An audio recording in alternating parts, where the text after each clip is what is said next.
ሀብትና ገንዘብ ሁሉንም ነገር መግዛት ይችላል ብለው ያስባሉ? ይህ ታሪክ ያንን እምነቶን ይቀይረዋል። በአንድ በኩል የከተማዋ ቁንጆ የሆነውና ወርቃማው እጅ እየተባለ የሚጠራው ቢሊዮነር ሪቻርድ ላውሰን፣ በሌላ በኩል ምንም የሌለው በባዶ እግሩ የሚሄድና ከጎዳናው የወጣው ታዳጊ ኮላ። በመካከላቸው ደግሞ በአደጋ ምክንያት ተስፋ የጨለመውና በዝምታ የተዋጠችው የአማንዳ ሕይወት። አንድ ቀን ከሰዓት በኋላ ግን ያ በባዶ እግሩ የሚሄድ ልጅ በቢሊዮነሩ ግቢ ውስጥ የጀመረው ጭፈራ የማይቻል የሚመስለውን ተአምር ይዞ መጣ። እውነተኛ ሀብት በባንክ ቁጥር ሳይሆን በልብ ውስጥ መሆኑን የሚያሳየውን ይህን ልብ የሚነካ ታሪክ እስከ መጨረሻው ተከታተሉ። ቢሊዮነሩና በሩን ጥሶ የገባው ታዳጊ። አንድ ቢሊዮነር ቤት የሌለው ወይም ጎዳና ተዳዳሪ ልጅ ሽባ ከሆነች ልጁ ጋር ሲጨፍር አገኘው። አንድ በባዶ እግሩ የሚሄድና የተራበ ልጅ በአንድ ትልቅ ግቢ በር በኩል ሾልኮ በመግባት የቢሊዮነሩን ልጅ በዝምታ ተቀምጣ አያት። ፊቷ በሐዘን ደመና ተሸፍኗል። ከዚያም ማንም ያልጠበቀው ነገር ተደረገ። ዝም ብሎ እሷን ለማስፈገግ መደነስ ጀመረ። ቀጥሎ የሆነውን ነገር ግን የሁሉንም ሕይወት ለዘላለም የሚቀይር ነበረ። ሪቻርድ ላውሰን በከተማው ካሉ ባለጸጎች አንዱ ነበረ። ግዛቱ የነዳጅ የሪል ስቴትና የመርከብ ድርጅትን ያካተተ ሲሆን የነካው ሁሉ ስለሚሳካለት ወርቃማው እጅ የሚል ቅጽል ስም ተሰጥቶት ነበረ። ነገር ግን በባናና አይላንድ በሚገኘው ግዙፍ መኖሪያ ቤቱ ቅጥር ግቢ ውስጥ ትልቁ ፈተናው የንግድ ሥራ አልነበረም። ይልቁንም ዳግመኛ ሊሰማው የናፈቀው የልጁ ሳቅ ዝምታ ነበር። ብቸኛ ልጁ አማንዳ በአንድ ወቅት ብሩህና ተጫዋች የነበረች የ8 ዓመት ልጅ ነበረች። ነገር ግን የተወደደችውን እናቱን ኤልሳቤጥን በገደለው በዚያ አስከፊ የመኪና አደጋ ምክንያት አማንዳ ሽባ ሆና ቀረች። በአንድ ወቅት ሳቋ በቤት ውስጥ እንደ ሙዚቃ ያስተጋባ ነበር። በአንድ ወቅት በአትክልቱ ስፍራ ቢራቢሮዎችን እያሳደደች ትሮጥ ነበር። አሁን ግን በመንኮራኩር ወንበሯ ላይ በዝምታ ተቀምጣ በመስኮት ትኩር ብላ ታያለች። መንፈሷም ክስልሰል ብሏል። በመጀመሪያ በሀብቱ ሊታገለው ሞከረ። ለቀዶ ጥገና ወደ ህንድ፣ ለሕክምና ወደ ጀርመን፣ እንዲሁም ለተሻሻሉ ሕክምናዎች ወደ አሜሪካ ወሰዳት። አንዳንዱ ሙከራ ግን በተስፋ መቁረጥ ተጠናቀቀ። የአማንዳ ፈገግታ ጠፋ፣ ሳቋም አከተመ። ሞግዚቷ ወደ አትክልቱ ስፍራ ካላወጣቻት በስተቀር ከክፍሏ አትወጣም ነበር። ሪቻርድ ምንም እንኳን በዓለም ፊት ኩሩና ቀዝቃዛ ቢመስልም በየቀኑ ልቡ ይሰበር ነበር። ልጁ በሩቅ ባዶ ቦታ ላይ ትኩር ብላ ስታይ ይመለከታታል። ነገር ግን በአንድ ትኩስ ከሰዓት በኋላ ያልተጠበቀ ነገር ተከሰተ። አማንዳ በአትክልቱ ስፍራ በዝምታ ተቀምጣ አይኖቿን ወደ ውጪው በር አቅንታ በሐሳብ ተውጣ ነበር። በድንገት ከዓይኗ ጥግ አንድ እንቅስቃሴ አየች። አንድ በባዶ እግሩ የሆነና የተቀደደ ልብስ የለበሰ ልጅ በአጥር ግድግዳው በኩል ባለች ትንሽ ቀዳዳ ሾልኮ ገባ። ሸሚዙ ተቀዷል። ቁምጣው ለቀጭን ሰውነቱ በጣም ትልቅ ነበር። ፀጉሩ ተዝረክርኳል። ጉልበቶቹም ከጎዳና ሕይወት የተነሳ ተላልጠዋል። ነገር ግን አማንዳን ሲያያት አይኖቹ በተንኮል ስሜት ይብለጨለጩ ነበር። ከዚያም ምንም ሳይናገር መደነስ ጀመረ። ፕሮፌሽናል ውዝዋዜ አልነበረም። በቪዲዮ ወይም በቲቪ የምናየውን አይነትም አልነበረም። እርምጃዎቹ የተጋነኑና የሚያስቁ ነበሩ። እጆቹን እንደ አዝማሪ ያወዛውዛል። ሰውነቱን በሚያስቅ ሁኔታ ያሽከረክራል። በጣም አስቂኝ ለመምሰል ይገለባበጥም ነበር። መጀመሪያ ላይ አማንዳ አይኖቿን በመገረም አየችው። ከዚያም ትንሽ ሳቅ ካፏ አመለጠ።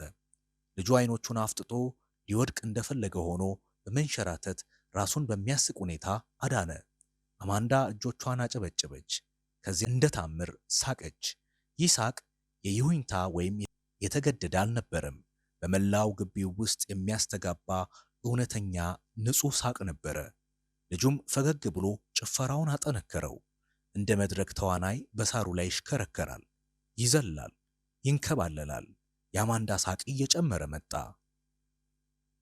ስሙ ኮላ ይባላል። ቢያንስ ሰዎች ሲጠይቁት የሚሰጠው ስም ያንን ነው። ስለ ታሪኩ ማንም የሚያውቀው ነገር የለም፣ ምክንያቱም ስለ ራሱ እምብዛም አይናገርም። በአካባቢው ያሉ ሰዎች የሚያውቁት ነገር ቢኖር ቤት እንደሌለው ብቻ ነው። አንዳንድ ምሽቶች በአውቶቡስ ማቆሚያ አቅራቢያ ካለው ድልድይ ስር ያድራል። በሌሎች ምሽቶች ደግሞ ሊደበቅባቸው የሚችሉ ያላለቁ ሕንፃዎችን ይፈልጋል። ማንም አይቷቸው የማያውቅ ወላጆችም ሆኑ እህት ወንድሞች የሉትም። ከደረቅ ኮንክሪት ወለል በስተቀር አልጋም የለውም። ረሃብ ሲጠናበትና እንቅልፍ ሲብሰው ይደንሳል። አሽከርካሪዎች በትራፊክ መብራት ላይ ሲለምን ሲጮሁበት ይደንሳል። በመንገድ ላይ ላሉ እንግዳ ሰዎች ይደንሳል። አንዳንዴ ጥቂት ሳንቲሞች ይሰጡታል። ጭፈራው ሕያው እንደሆነ እንዲሰማው ያደርገዋል። በመከራ ውስጥ እንኳን ደስታን ይሰጠዋል። እንቅስቃሴዎቹ፣ ድምፁ፣ ጋሻውና ካልተፈለገበት የህይወት ህመሙ ማምለጫው ነበሩ። በዚያ ከሰዓት በኋላ ኮላ በባለ ሀብቱ መኖሪያ ቤት አቅራቢያ ሲንከራተት ነበር። በበሩ ትንሽ ቀዳዳ በኩል ሲመለከት አማንዳ በአቅራቢያው በዝምታ ተቀምጣ አያት። ትንሽ ፊቷ በመንኮራከር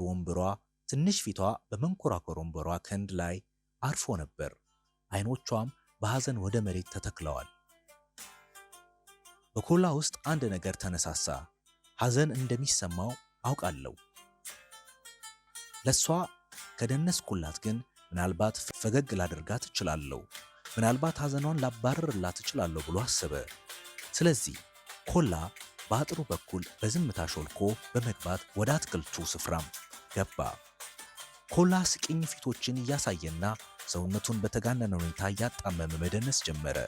አማንዳ ስትስቅ ለእርሱ ረጅም ቀን ተርቦ ከቆየ በኋላ ምግብ እንደማግኘት ያለ ትልቅ ድል ሆኖ ተሰማው።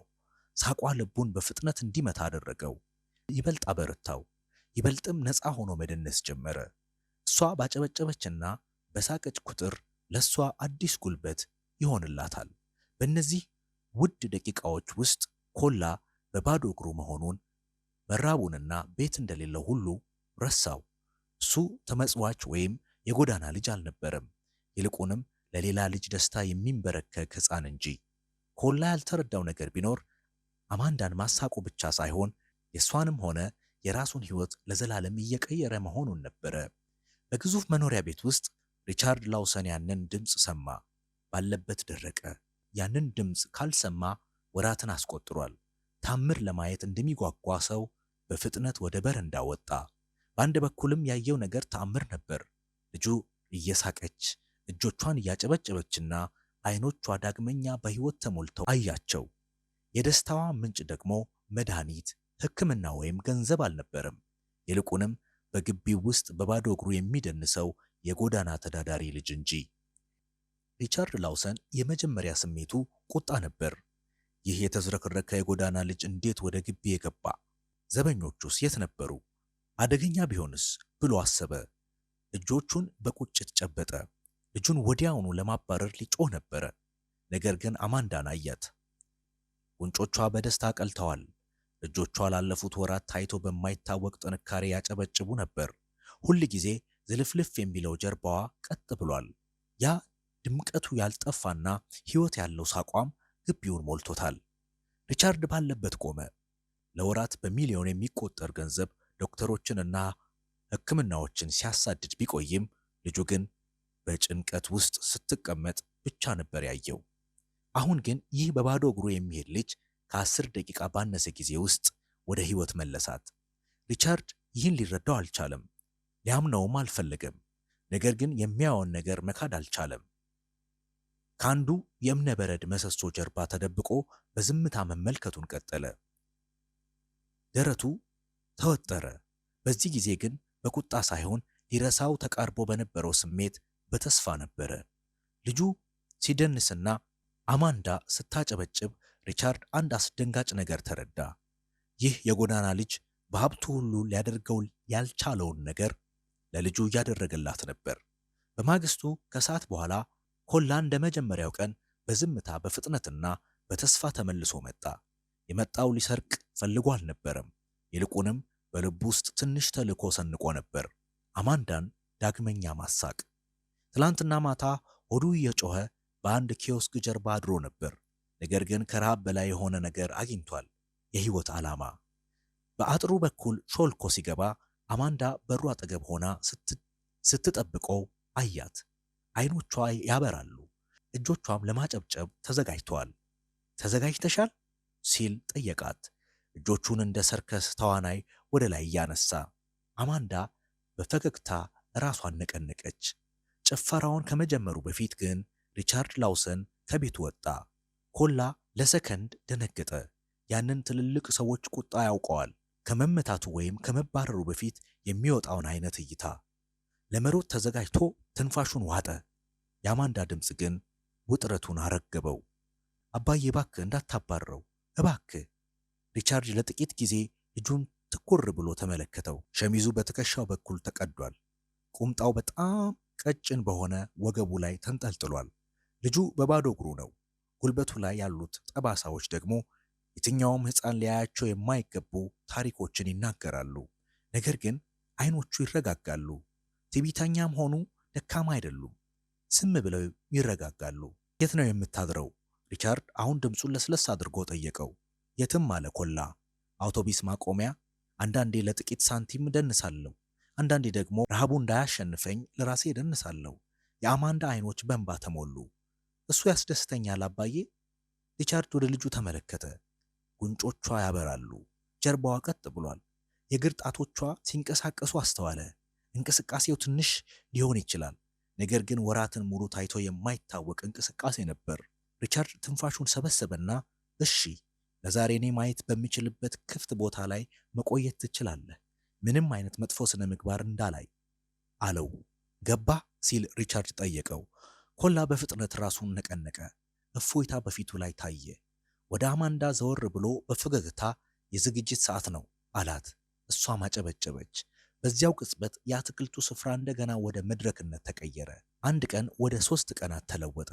3 ቀናት ደግሞ ወደ ሳምንታት። ዘበኞቹ ሕፃኑን እንዳያቆሙት ትዕዛዝ ተሰጣቸው። በ10 ሰዓት እንዲገባ ፍቀዱለት ሲል ሪቻርድ አዘዘ። በ12 ሰዓት ይወጣል። ከመሄዱ በፊት ምግብ ይበላል። ኮላ በየቀኑ አዳዲስ ሐሳቦች ያመጣል። እንደ እንዝርት ይሽከረከራል። ከአውቶቢስ ማቆሚያ ያገኛቸውን አስቂኝ ታሪኮች ይተርካል። በታክሲ ሾፌሮችና በረዳቶቻቸው መካከል የሚፈጠረውን ጠብ በትወና ያሳያል። የተለያዩ ድምፆችን ያወጣል። በሚያስቅ ሁኔታ ይወድቃል። እንደ ንጉሥ በግርማ ይቆማል። ከዚያም አይኖቹን አጣርሶ አማንዳ በትከሻዋ እስክትናወጥ ድረስ እንድትስቅ ያደርጋታል። ነገር ግን እየሆነ ያለው ሳቅ ብቻ አልነበረም። ሌላም ነገር እየተከሰተ ነበር። የአማንዳ እጆች በማጨብጨብ እየጠነከሩ መጡ። የኮላን እንቅስቃሴ ለመቅዳት እጆቿን ማንሳት ጀመረች። ድምጿ ይበልጥ በራስ መተማመን ተሞላ። እንደገና አድርገው፣ የለም እንደ ትላንቱ አድርገው እያለች ማዘዝ ጀመረች። ኮላ በሳሩ ላይ ሲሽከረከር፣ እሷን በመንኮራከር ወንበሯ ትንሽ ለመዞር ትሞክራለች።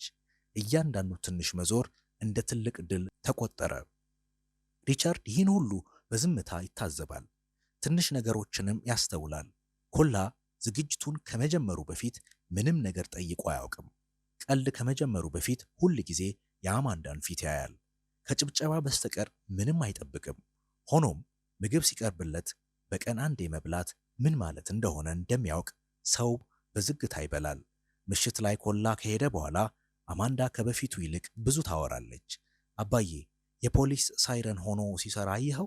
አባዬ፣ ዛሬ የእግር ጣቶቼ ላይ የሆነ ነገር ተሰማኝ። አባዬ፣ ነገ ይመጣል? ዶክተር በመደበኛ ምርመራ ወቅት አይቷት ተገረመ። ትኩረቷና ተሳትፏ ተመልሷል አለ ዶክተሩ። እንዲህ አይነት መነሳሳት የጤና ማገገሚያ መንገዶችን ሊያነቃቃ ይችላል። ሁል ጊዜም በሳይንስ ልናብራራው አንችልም። ምንም እያደረጋችሁ ቢሆን ቀጥሉበት። ያን ዕለት ምሽት ሪቻርድ በአትክልቱ ስፍራ ብቻውን ቆሞ ኮላ የሚደንስበት ቦታ ተመለከተ። ለረጅም ጊዜ ተሰምቶት የማያውቀው ነገር ተሰማው። ከባንክ ዝውውር ያልተገኘ ምስጋና፣ በዚያውም በሞቀው አየር ውስጥ። አመሰግናለሁ ልጄ ብሎ በሹክሹክታ ተናገረ። የሚሰማው ባይኖርም አትክልቱ ሁሉ የተስማማ ይመስል ነበር። ይህ የሆነው ታምር ባልታሰበበት ተራ ቀን ነበር። ፀሐይ ዝቅ ብላለች። አጥሩ በሳሩ ላይ ለስላሳ ጥላ ጥሏል። የሆነ ቦታ ደግሞ የድሮ ሙዚቃ ይደመጣል። ኮላ የቆመ በሚመስል ሁኔታ በዝግታ የሚሰራውን ጭፈራ እያሳየ ነበር። አማንዳ በጣም ከመሳቋ የተነሳ በጭኗ ላይ የነበረውን ብርድ ልብስ መያዝ ረሳች። ቆይ አለች። ትንፋሿን እየሰበሰበች አንድ ነገር ልሞክር። ሁለቱንም እጆቿን በመንኮራኩር ወንበሯ መደገፊያ ላይ አሳረፈችው። ፊቷ በጥረት ተወጠረ። ለጥቂት ሰከንድ ምንም አልተፈጠረም። ከዚያም ትከሻዎቿ ተነሱ፣ ደረቷም ከፍ አለ። ቀስ በቀስ ወገቧ 1 ኢንች ከዚያም 2 ኢንች ተነሳ። እየተንቀጠቀጠች ለ3 ሰከንድ ቆየች።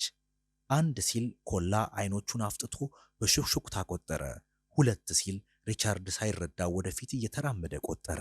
3 ስትል አማንዳ ተነፈሰችና ወደ ወንበሯ ተመለሰች።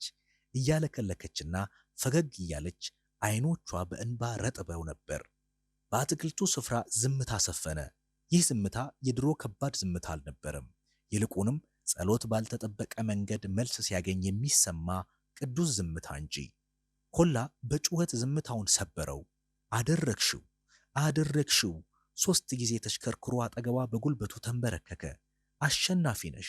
ሪቻርድ በሌላኛው በኩል ተንበርክኮ እጆቹ ይንቀጠቀጡ ነበር። የልጁን ግንባር በቀስታ ነካ። ጀግና ነሽ! ባንቺ እጅግ እኮራለሁ አላት። አማንዳ ሁለቱንም ያዘቻቸው። አንዱን እጇን ለአባቷ፣ ሌላኛውን ደግሞ ለጓደኛዋ። አሁን አልፈራም። እሱ ሲደንስ እኔም መንቀሳቀስ የምችል ይመስለኛል አለች። ለዓለም አልተናገሩም። ገና ነበር። ለጋዜጠኞች አልደወሉም። ዝም ብለው ጉዟቸውን ቀጠሉ። ተጨማሪ ሳቅ፣ ተጨማሪ ልምምድ እና ወደ ትልቅ ነገር የሚያድጉ ትናንሽ እንቅስቃሴዎች። ያን ዕለት ምሽት ሪቻርድ እንቅልፍ አጣ። በቤቱ ረጅም ኮሪደር ውስጥ ተመላለሰ። የእርምጃው ድምፅ በእብነ በረድ ወለሉ ላይ ያስተጋባል። ሪቻርድ አጠገቡ ተቀመጠ። እዚህ ብቻህን መሆን የለብህም አለው በለሰለሰ ድምፅ። ኮላ በትከሻው ቀለል ያለ ምልክት አሳየ። ለመድኩት እኮ ጌታዬ አለው። ሪቻርድ ግን በጽኑ ቃል ኪዳን ድምፅ ከእንግዲህ አበቃ ሲል መለሰለት። ከዛሬ ጀምሮ ይህ ቤትህ ነው። አንተ የዚህ ቤተሰብ አካል ነህ። በቀን 3 ጊዜ ትመገባለህ። ትምህርት ቤት ትገባለህ። ዳግመኛም የት እንደምታደር አታስብም። የኮላ አይኖች በትልቅ መገረም ተከፈቱ። በሹክሹክታና በሚንቀጠቀጥ ድምፅ አመሰግናለሁ ጌታዬ አለ። ሪቻርድ ሙሉ በሙሉ ወደሱ ዞር ብሎ አይኖቹን በእንባ እያበሩ እንዲህ አለው። ስማኝ ኮላ፣ ለልጄ ምን እንደሰጠሃት ታውቃለሁ። ገንዘብ፣ ዶክተር ወይም መድኃኒት ሊሰጣት የማይችለውን ነገር ሰጥሃታል። እሱም ተስፋ ነው። ተስፋን የሚሰጥ ሰው ደግሞ መታወቅ ብቻ ሳይሆን መወደድም የሚገባው ሰው ነው። ኮላ በሕይወቱ ለመጀመሪያ ጊዜ በእውነት የታየና ዋጋ ያለው ሰው እንደሆነ ተሰማው። ጉሮሮው ተዘጋ። እንባዎቹን በጉንጮቹ ላይ ወረዱ። በዚያች ምሽት በመጨረሻ ቤቴ ብሎ ሊጠራው በሚችለው ጣራ ስር ለስላሳ አልጋ ላይ ተኛ። ያ ያለፈው የቀዝቃዛ ኮንክሪት ምሽት ለዘላለም አበቃ። ታሪኩ በመላው ከተማው ለመሰራጨት ብዙ ጊዜ አልፈጀበትም። ኃያሉ ቢሊዮነር በሩን ለጎዳና ልጅ ከፈተ የሚለው ወሬ ተሰማ። ለአንዳንዶች ይህ የልጅነት ተግባር ሲመስላቸው፣ ለሌሎች ግን የእውነተኛ ጀግንነት ምልክት ነበረ። ጋዜጦች ሚሊዮነሩ ላውሰን የጎዳና ልጅ አሳደገ በሚሉ አርዕስተ ዜናዎች ተሞሉ። አንዳንድ የሪቻርድ የንግድ አጋሮች ወደ ጎን ጠርተው መከሩት። ሪቻርድ፣ ይህ ዝናህን ያበላሸዋል። የጎዳና ልጅ በቤትህ ስለምን? ቢሰርቅስ? ቢያዋርድህስ? ስለ ስምህ አስብ እንጂ ሪቻርድ። ሪቻርድ ግን ተቀይሮ ነበር። ስለ ዝናዬ አላቸው በረጋ መንፈስ። ልጄ ዳግመኛ ቆማለች። ልጄ ዳግመኛ እየሳቀች ነው። እኔ የምጨነቅለት ብቸኛው ሰው፣ ብቸኛው ስም ይሄ ነው። አማንዳም ለሚጠይቃት ሁሉ እንዲህ ትል ነበር። ኮላ ጓደኛዬ ነው። እሱ ያጠነክረኛል። እሱን ካልወደዳችሁት እኔንም አትወዱኝም ማለት ነው። አንዳንድ ሰዎች ቢያፌዙም ብዙዎች ግን ያደንቁት ስለነበር የተቃውሞ ድምፆች እየጠፉ መጡ። ጎረቤቶችም አንድ የጎዳና ልጅ አማንዳ እንድትራመድ እየረዳት ነው፣ ምናልባት ደግነት ከገንዘብ ይበልጥ ሀብታም ያደርግ ይሆናል ብለው መወያየት ጀመሩ። በዚህ ሁሉ መካከል ኮላ ያው ትሁት ልጅ ሆኖ ቀጠለ። ስለ ጋዜጣ ወይም ስለ ወሬ ግድ አልነበረውም። በየቀኑ ይነሳል፣ በየቀኑ ከአማንዳ ጋር ይስቃል፣ በየቀኑ ስጦታውን ያበረክታል። በአንድ ወቅት በዝምታ ተሞልቶ የነበረው ግዙፍ ቤት አሁን በሕይወት ተሞልቷል። ጠዋት አማንዳ ኮላን በመጥራት ይጀመራል። ከሰዓት በኋላ በእሱ አስቂኝ ትርኢቶችና በሳቅ ይሞላል። ምሽት ደግሞ ሪቻርድ ከበፊቱ በበለጠ ፈገግ ስለሚል አማንዳ እያሾፈችበት በጋራ እራት በመብላት ይጠናቀቃል። ቀስ በቀስ የአማንዳ የሕክምና ሁኔታ እየተሻሻለ መጣ። ኮላ አጠገቧ ሆኖ እያበረታታት ትናንሽ እርምጃዎችን ከዚያም ረዘም ያሉ እርምጃዎችን መራመድ ጀመረች። አሁንም አንዳንዴ በመንኮራኩር ወንበሯ ትቀመጣለች። ነገር ግን ፍርሃት ከእንግዲህ አይቆጣጠራትም። ሪቻርድም ተለውጧል። እሱ የንግድ ስምምነቶችን ብቻ የሚያሳድድ ሚሊዮነር መሆኑ ቀርቶ ደስታን ያገኘ አባት ሆኗል። ከኮላ ጋር ሲሆን ዳግመኛ እንደ አባት እየመራ እያስተማረና እየጠበቀ መኖር ጀመረ። አንድ ቀን አማንዳ ኮላን ትኩር ብላ አየችውና አሁን ብቻዬን አይደለሁም ወንድም አለኝ ስትል በሹክሹክታ ተናገረች። ሪቻርድ ሳቀ። ነገር ግን በውስጡ ልቡ በኩራት ተሞልቶ ነበር። ላለፉት ዓመታት ሕንፃ ብቻ የነበረው ቤቱ አሁን እውነተኛ ቤት ሆኗል። አንድ ምሽት ፀሐይ የከተማዋን ሰማይ በወርቃማና በቀይ ቀለም ስታስውበው ሪቻርድ አማንዳ የኮላን እጅ ይዛ በጥንቃቄ ስትራመድ በአትክልቱ ስፍራ ሆኖ ይመለከት ነበር። የእሷ ሳቅና የኮላ የጨዋታ ጩኸት አየሩን ሞልቶታል። በዚያ ቅጽበት ሪቻርድ ከዚህ በፊት ፈጽሞ ያልተረዳውን ነገር ተገነዘበ። ገንዘብ ጠቃሚ ነው፣ ነገር ግን እውነተኛ ሀብት በባንክ ሂሳብ ወይም በንግድ ስምምነት ውስጥ የሚገኝ አይደለም። እውነተኛ ሀብት ያለው በልጁ ሳቅ፣ በጎዳና ሕይወት ባልተሸነፈው በዚህ ልጅ ጀግንነትና ሁሉን በአንድ ላይ ባሳሰረው ፍቅር ውስጥ ነው። ለራሱ እንዲህ ብሎ አኩተመተመ። ሁሉ ነገር ያለኝ ይመስለኝ ነበር፣ ነገር ግን ይህንን ልጅ እስካገኝ ድረስ ምንም አልነበረኝም። ከዚያ ቀን ጀምሮ ሪቻርድ ላውሰን በሀብቱ ብቻ ሳይሆን በደግነቱም የሚታወቅ ሰው ሆነ። ኮላም ከእንግዲህ የጎዳና ልጅ አይደለም፣ የላውሰን ቤተሰብ አካል ነው። የአማንዳ ታሪክ በዓለም ዙሪያ ላሉ ቤተሰቦች ሁሉ የተስፋ ብርሃን ሆነ። ይህ ልብ የሚነካ ታሪክ እዚህ ላይ ተፈጽሟል። አንዳንዴ የምንፈልገው ፈውስ ከመድኃኒት ወይም ከገንዘብ ሳይሆን ከፍቅር፣ ከደግነትና ካልተጠበቀ ጓደኝነት የሚገኝ ነው። ይህ ታሪክ ልቦን የነካው ከሆነ በአስተያየት መስጫው በኮሜንት ያሳውቁን። እንዲሁም ከየትኛው ዓለም ክፍል ሆነው እየተከታተሉ እንደሆነ ይንገሩን። ለተጨማሪ ስሜት ቀስቃሽ ድራማዊና የማይረሱ ታሪኮች አሳሽ ሚዲያን ሰብስክራይብ ማድረግዎን አይርሱ። እስከሚቀጥለው ጊዜ ድረስ ቸር ይሁኑ።